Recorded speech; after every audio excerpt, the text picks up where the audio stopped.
ग्वालियर का रहने वाला हूँ। सबसे पहले जैसलमेर मुझे तीसरी बार आने का मौका मिला और सेल्सॉफ्ट एक ऐसी इंडस्ट्री, एक ऐसी कंपनी जो वाकई में जिंदगी जीने का तरीका सिखाती है और इन सब चीजों को मेंटेन करने का जो रास्ता हमें देते हैं। हमारे फ्रंट लाइन बैठे हुए जो गुरुदेव है, जो मागुरु जी है, वो लोग कहते हैं एक बार इनके लिए जोरदार तालियां। सेल्सॉफ्ट का प्लान मैंने भी आप लोगों की तरह ही देखा। मुझे एक ऐसे व्यक्ति ने इनवाइट किया था जिसको मैं नहीं जानता था और उसने मुझे सेमिनार में इनवाइट किया। ग्वालियर शहर के आकाशवाणी एक केंद्र शीतल होटल है, वहां उसने मुझे इनविटेशन दिया और मैं उस प्रोग्राम को देखने चला। प्रोग्राम को जब मैं देखने गया तो सेल्सॉफ्ट का प्लान तो पहले भी जबरदस्त था और आज भी जबरदस्त है। यस या नो? प्लान देखने के बाद मन को भा गया था काम यही करना और इसी की हम शुरुआत करें। जब प्लान देखा तो माइंड में सिर्फ एक ही चीज चल रही थी, 40,96,000 का जो उस टाइम प्लान था वो कैसे कमाना है।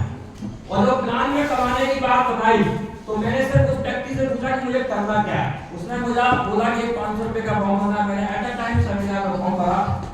फॉर्म भरने के बाद मैंने उससे पूछा अब क्या करना है। उसने बोला एक प्रोडक्ट यहाँ से लेकर बिजनेस की शुरुआत करनी है। मैंने प्रोडक्ट को लेने बिल्कुल भी टाइम न लगाते हुए मैंने उस बिजनेस की शुरुआत एट अ टाइम सेमिनार में कर दी और मैं बहुत एक्साइटेड था, बहुत खुश था और मुझे ऐसा लग रहा था कि मुझे 15 दिन का चिराग मिल गया जिसको जितना ज्यादा घिसेंगे उतना ज्यादा पैसा आएगा। ऐसे लो और मुझे भी यही लगा था और मैं बिगड़ अनुभव के, बिगड़ ज्ञान के, बिगड़ नॉलेज के जो मैंने स्लाइड पर सीखा था कि 2 का 12 2 बनाओ 4 8, ये सीखकर सबसे पहले मैंने दौड़ लगाई अपने बड़े भाई मौसी जी के लड़के के पास। माइंड में चलता है ना कि जल्दी से जल्दी जाकर इसको बताओ, ज्वाइनिंग करा लो। और मैं वहां गया और मैंने पूरा प्लान जो सीखा 1.5 घंटे की जानकारी 10 मिनट में मैंने उनको शेयर कर दी। 10 मिनट में शेयर कर दी। जानना चाहते हो शेयर करने के बाद उन्होंने मुझसे क्या कहा? जानना चाहते हो क्या बोला? अरे भाई साहब यस नहीं बोला, यस नहीं बोला। अगर यस बोल देते तब भी चल जाता, अगर नो बोल देते तब भी चल जाता, लेकिन नो के अलावा बहुत कुछ बोल डाला। समझ रहे हो? बहुत कुछ क्या डाला और बोला कि जो कंपनी का प्लान तू समझ कर आया है ऐसी कंपनियां कहीं चलती नहीं है। मेरे बॉस ने भी की थी, वो आज दुकान खोल के बैठा है और खबरदार अगर तूने इस कंपनी में काम किया तो सबसे पहले तेरा मेरा जो फॉरन तेरे हेड ऑफिस के पास जाएगा और कंपनी में स्थापना करवा। हेड ऑफिस माने मुझे बता समझ रहे हो? तो मैं डर गया और मैंने सोचा कि आज मैंने पंगा ले लिया, करेंगे नहीं करें। लेकिन मांगू जी के सामने बैठे उन्होंने बिजनेस करने के तरीके बताए। खबर यहाँ तक पहुंची थी और यहाँ से फोन पूरे रिश्तेदारी में घूम गया कि दीपक अगर कोई प्लान पता नहीं आया तो फंसना मत, और फंसने से जीवन खराब होता है। अब सारी रिश्तेदारी खत्म, जिसको भी बात करे उसको क्या वही प्लान है जिसने कॉमन को बताया था, हमें नहीं करना। अब समझ में नहीं आया काम करे कैसे। तो एक तरीका जो माधु जी ने हमें बताया था 3 रूल, 3 कदम आगे 3 कदम पीछे 3 कदम बाएं 3 कदम दाएं, लेकिन ये करना भी नहीं आता था। तो करने का तरीका एक शख्स ने बहुत अच्छे तरीके से सिखाया था, वो है मिस्टर बिलोन टू भाई का जोरदार तालियां। वो पल भी याद है जब ये प्रोस्पेक्टिंग पे काम करते थे तो सिर्फ इनको देखने के लिए मैं इनके ठेले पे चला गया फिर करते कैसे। और ये टकोरे का ठेला लगाए हुए थे, ऐसा सब बैठे हुए थे, समझना आपको।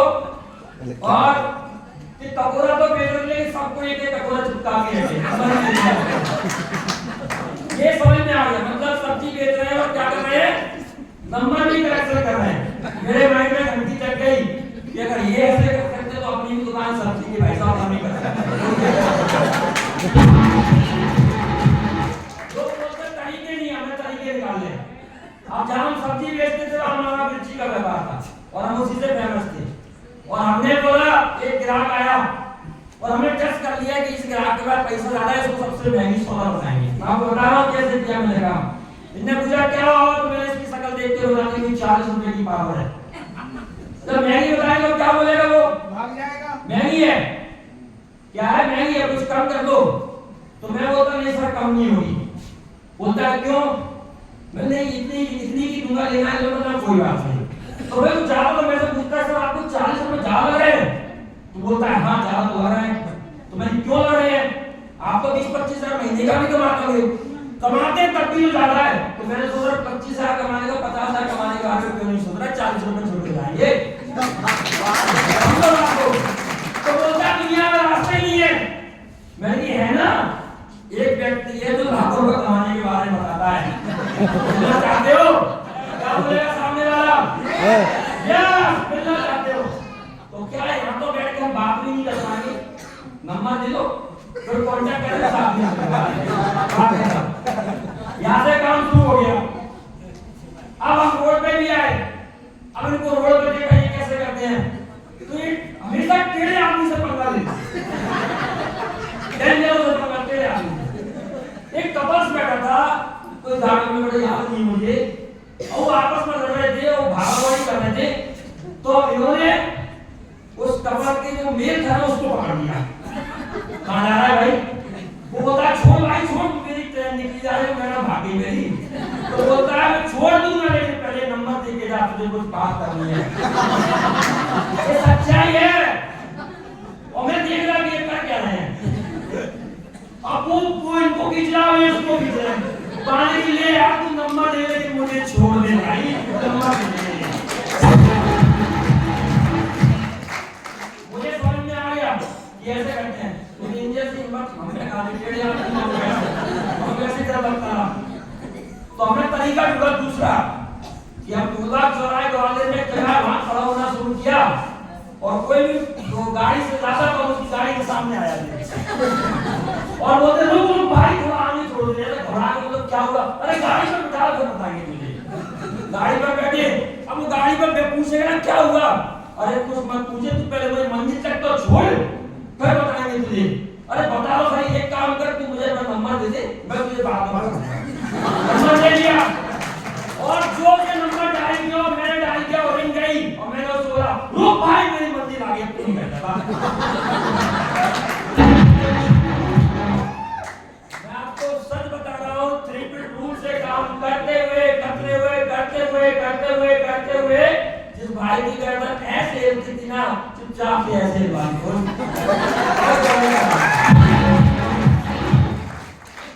यहाँ तक भी नहीं रुके, परेशान 15 महीने किया था, लेकिन जुबानी तो पूरे परिवार की लगवा लेंगे, और सबकी लगवा दी, चाचा की, चाची की, बीवी की, बाबा बच्चों की, सबकी लगवा।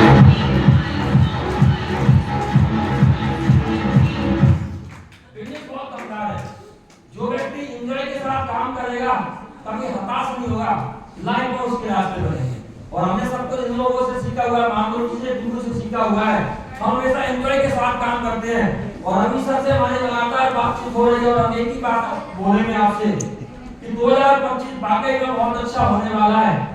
हर किसी व्यक्ति के बारे में हम देखते हैं, सुनते हैं, और हम भी कमिटमेंट करते हैं यहाँ से कि मांगो जी वादा है कि 2025 में जो भी टारगेट चल रहा है बैंक का, नए रेवेन्यू के साथ लोगों को क्वालिफाई में जरूर कराऊंगा। दूसरा वादा, अभी मेरा खड़ा हुआ था तो लाइन यहाँ काफी लंबी हो चुकी है।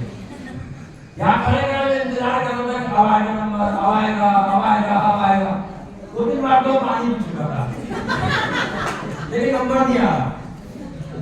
और एक माइंड में आया, एक बात और क्लिक की, कोई नंबर ऑलरेडी कट होने वाला भी है, क्योंकि रेड के लोगों की लाइन अगर बढ़ रही है तो इनको मौका मिलता है कितनी 40-40 मिनट का अपनी चीजों को शेयर करने का। और अगर हमें मौका चाहिए तो कहाँ आना पड़ेगा? रेड करना पड़ेगा। तो मेरा मामूल से वादा है कि 2025 में वित्त कार्य के साथ हम रेड क्लब में जरूर करेंगे।